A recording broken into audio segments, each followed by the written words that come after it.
Jésus-Christ est le même hier, aujourd'hui et éternellement, Hébreux chapitre 13, verset 8. Lettre circulaire 1. Janvier 1975. Je vous salue tous dans le précieux nom du Seigneur Jésus-Christ par cette parole d'Hébreux chapitre 1, verset 3. Étant le reflet de sa gloire et l'empreinte de sa personne, et soutenant toutes choses par sa parole puissante. Toutes choses ont été appelées à l'existence par sa parole puissante. Le Seigneur a parlé, et cela s'est accompli, il a commandé, et la chose fut présente. Ce que la bouche du Tout-Puissant prononce s'accomplit toujours. Sa parole est immuable, et nous devons saisir dans notre vie de foi l'action puissante de la parole de Dieu. La parole par laquelle toutes choses ont été créées et maintenues en vie est la même qui soutient également les croyants. Il est écrit dans Jacques 1.18, « Il nous a engendrés selon sa volonté, par la parole de vérité, afin que nous soyons en quelque sorte les prémices de ses créatures. » Le même Dieu qui a appelé la création entière à l'existence a fait de nous par la parole de la vérité une nouvelle créature en Jésus-Christ. Pierre écrit, « Puisque nous avons été régénérés, non par une semence corruptible, mais par une semence incorruptible, par la parole vivante et permanente de Dieu. » Mais la parole du Seigneur demeure éternellement, 1 Pierre chapitre 1, versets 23 et 25. La parole était au commencement, la parole est à la fin. Elle est une puissance créatrice, salvatrice et guérissante. Toute parole de Dieu a une répercussion dans notre vie, par la foi.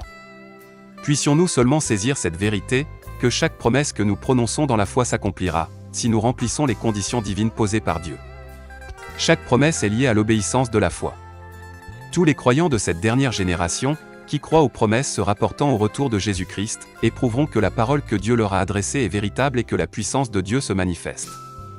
En Christ s'est accomplie la parole de Dieu, déclarant qu'il ne verrait pas la corruption, et chaque promesse se rapportant à lui a été confirmée comme véritable. De la même manière, chaque promesse de la parole de Dieu s'accomplira envers chaque croyant. La même puissance qui a ressuscité Jésus-Christ d'entre les morts rendra la vie à nos corps mortels et les transformera. Tout s'accomplira conformément à la parole de Dieu. Dieu a déterminé dans sa parole le cours de l'histoire de l'humanité entière. Il n'y a absolument rien à changer à cela. Événements actuels. Toujours à nouveau, l'opinion publique est dirigée vers ce qui se passe au Moyen-Orient, et par cela même, le peuple d'Israël est rappelé au souvenir des gens. Tous les croyants savent quel est l'enjeu de ces choses, et ils pensent au peuple d'Israël dans leurs prières, et le bénissent au nom du Seigneur. Peu importe l'attitude prise par les gouvernements, l'attitude des enfants de Dieu s'aligne sur celle de la Bible. Le fait qu'il habite en Russie, en Chine, en Europe ou en Amérique ne joue aucun rôle, les croyants sont enseignés par Dieu, et ils ont pris la position divine de la parole. Nous savons qu'à la fin des temps, et conformément aux promesses de Dieu, les Juifs devaient être rassemblés de tous les peuples et devaient retourner dans leur pays d'origine. Le Seigneur Dieu lui-même avait fait la promesse à son serviteur et prophète, Abraham, que sa postérité habiterait dans le pays de la promesse. Dans les desseins de Dieu, il avait été arrêté qu'en tant que nation, les Juifs ne recevraient pas le Messie lors de sa première venue, et qu'ils ne le reconnaîtraient pas. Cela, afin qu'il soit donné à tous les peuples la possibilité de devenir croyants et de recevoir Jésus-Christ comme leur sauveur personnel. Déjà du temps de Moïse, le Seigneur prédit le destin du peuple d'Israël, car il voyait l'égarement de leur cœur, et il savait qu'il ne se laisserait pas reprendre par son esprit. Je vous disperserai parmi les nations, et je tirerai l'épée après vous. Votre pays sera dévasté, et vos villes seront désertes, Lévitique chapitre 26, verset 33. Vous n'y prolongerez pas vos jours, car vous serez entièrement détruits. L'Éternel vous dispersera parmi les peuples, et vous ne resterez qu'un petit nombre au milieu des nations où l'Éternel vous emmènera. C'est de là aussi que tu chercheras l'Éternel, ton Dieu, et que tu le trouveras, si tu le cherches de tout ton cœur et de toute ton âme. Deutéronome chapitre 4, versets 26 et 29. Le Seigneur Dieu se souvient de son alliance avec Israël. Bien qu'il eût été courroucé, il se tourne de nouveau avec amour vers lui. Ainsi parle le Seigneur, l'Éternel, « Voici, je prendrai les enfants d'Israël du milieu des nations où ils sont allés, je les rassemblerai de toutes parts, et je les ramènerai dans leur pays. » Ézéchiel chapitre 37, verset 21. Dans Matthieu 24, le Seigneur Jésus parle du figuier qui commence à pousser et à porter du fruit, il veut parler d'Israël. C'est ce que nous enseigne Osée chapitre 9, verset 10. Paul poursuit, en rapport avec les Juifs, « Je dis donc, Dieu a-t-il rejeté son peuple? Loin de là. Car moi aussi je suis israélite, de la tribu de Benjamin. Dieu n'a point rejeté son peuple, qu'il a connu d'avance, selon qu'il est écrit, Dieu leur a donné un esprit d'assoupissement, des yeux pour ne point voir, et des oreilles pour ne point entendre, jusqu'à ce jour. » Romains chapitre 11, versets 1, 2 et 8. Cet état demeure jusqu'à ce que le nombre entier des nations soit entré dans l'Église. Plus loin, Paul dit au sujet d'Israël, « En ce qui concerne l'Évangile, ils sont ennemis de vous, mais en ce qui concerne l'élection, ils sont aimés à cause de leur Père. » Car Dieu ne se repent pas de ses dons et de son appel, Romains chapitre 11, verset 28. Nous devons apprendre à nous approprier les pensées divines de sa parole, conformément à chaque thème biblique. Ce n'est qu'ainsi que nous aurons la possibilité de comprendre le plan de salut de Dieu, et nous pourrons alors nous écrier avec Paul. Aux profondeurs de la richesse, de la sagesse et de la science de Dieu, que ses jugements sont insondables et ses voies incompréhensibles. C'est de lui, par lui et pour lui que sont toutes choses. À lui la gloire dans tous les siècles. Amen. Romains chapitre 11, versets 33 et 36.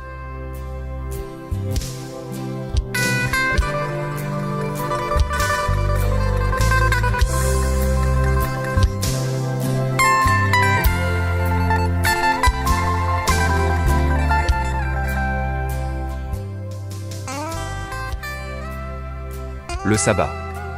Toujours à nouveau, quelques-uns sont troublés à cause de la question du sabbat, c'est pourquoi j'aimerais donner ici seulement quelques indications. Bien heureusement, je ne représente aucune communauté, et c'est pourquoi je peux librement et ouvertement exposer la parole de Dieu conformément à la vérité, sans avoir peur d'enfreindre la doctrine prescrite par une confession de foi. Parmi tous les passages bibliques qui nous ont été envoyés, je me suis aperçu que nombre de citations bibliques n'étaient pas données dans le contexte correspondant. Car pour toute controverse mettant en cause un thème biblique, il convient de prendre tous les textes, et de les laisser dans le contexte auquel ils se rapportent. C'est ainsi seulement que peut être évité qu'une parole soit employée en dehors du contexte auquel elle appartient. On prétend que le sabbat est le jour du Seigneur. Une telle affirmation ne se trouve pas dans la Bible. Pas plus qu'il n'est dit une seule fois que le dimanche soit le jour du Seigneur. Ces deux pensées sont le produit du raisonnement intellectuel. Dans l'Ancien comme dans le Nouveau Testament, la Bible nous donne des renseignements assez clairs sur le jour du Seigneur. Je cite ce passage d'Ésaïe chapitre 13, verset 9, « Voici, le jour de l'Éternel arrive, littéralement, le jour du Seigneur, note du traducteur, jour cruel, jour de colère et d'ardente fureur, qui réduira la terre en solitude, et en exterminera les pécheurs. » Et, dans 2 Pierre chapitre 3, verset 10. Le jour du Seigneur viendra comme un voleur, en ce jour, les cieux passeront avec fracas, les éléments embrasés se dissoudront, et la terre avec les œuvres qu'elle renferme sera consumée. Le passage d'Apocalypse chapitre 1, verset 10 ne peut être vu qu'en rapport avec tous les passages qui se rapportent au jour du Seigneur. Jean fut ravi en esprit et transporté en ce jour-là.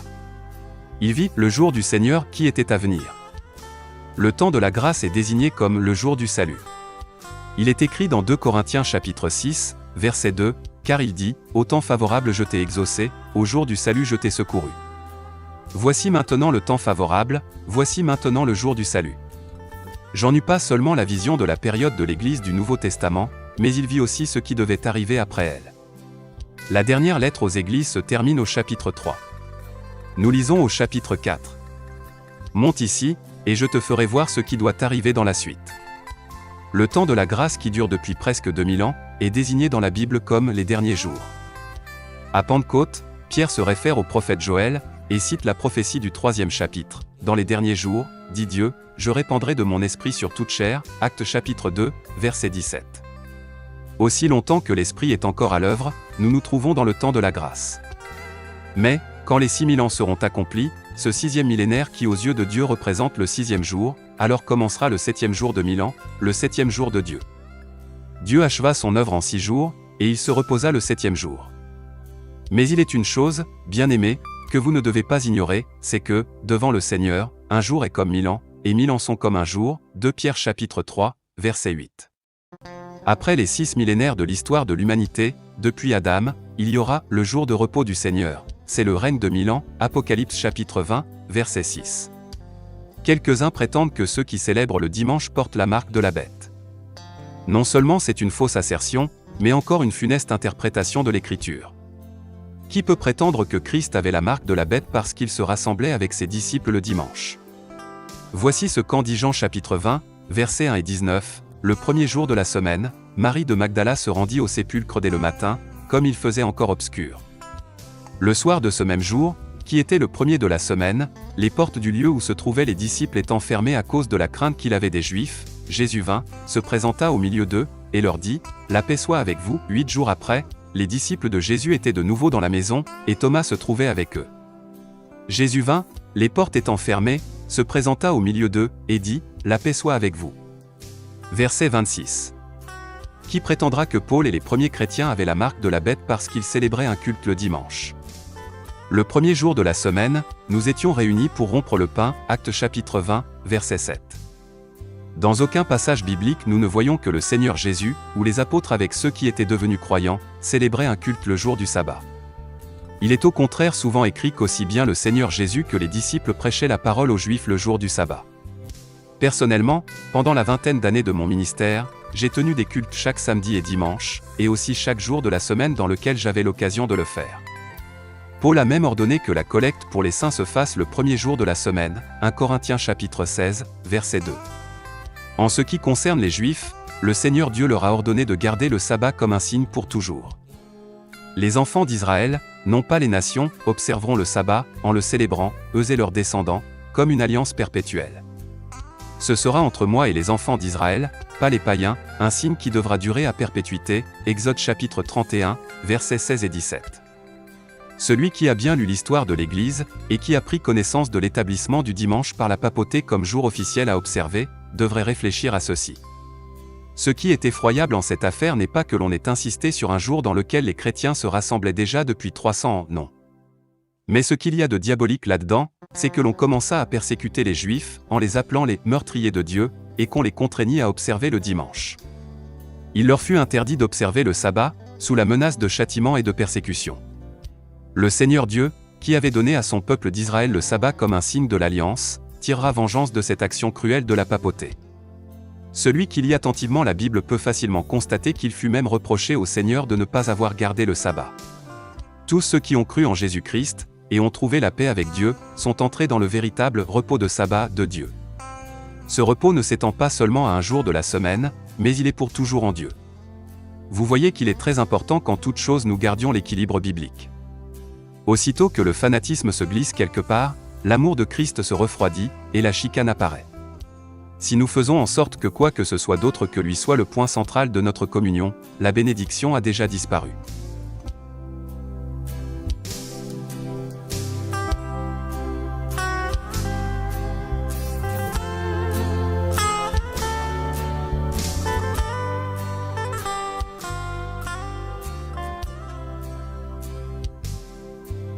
Exode des gens de l'Église.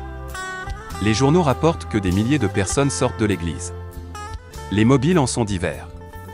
Pour plusieurs, c'est par motif de conscience qu'ils ne peuvent plus rester dans l'Église.